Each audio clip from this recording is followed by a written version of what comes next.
Évangile de Jésus-Christ selon saint Jean. Avant la fête de la Pâque, sachant que l'heure était venue pour lui de passer de ce monde à son Père, Jésus, ayant aimé les siens qui étaient dans le monde, les aima jusqu'au bout.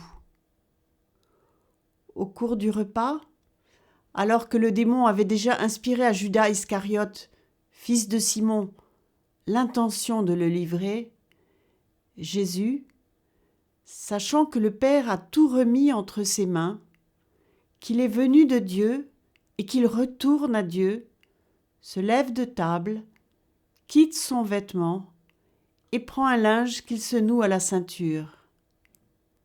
Puis, il verse de l'eau dans un bassin. Il se met à laver les pieds des disciples et à les essuyer avec le linge qu'il avait à la ceinture.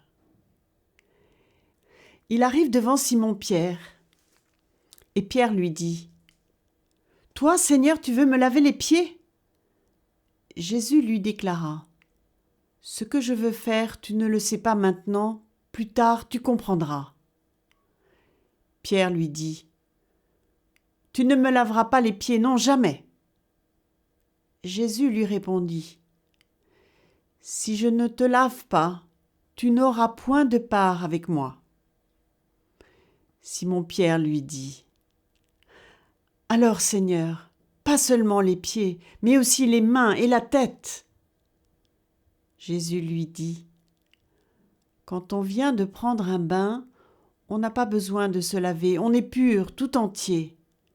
Vous-même, vous êtes purs. Mais non, pas tous. » Il savait bien qui allait le livrer, et c'est pourquoi il disait : « Vous n'êtes pas tous purs. »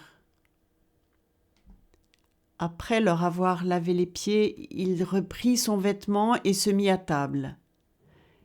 Il leur dit alors : « Comprenez-vous ce que je viens de faire ?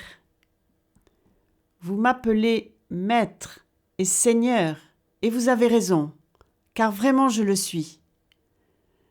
Si donc moi, le Seigneur et le Maître, je vous ai lavé les pieds, vous aussi, vous devez vous laver les pieds les uns aux autres. C'est un exemple que je vous ai donné afin que vous fassiez, vous aussi, comme j'ai fait pour vous. » Acclamons la parole du Seigneur.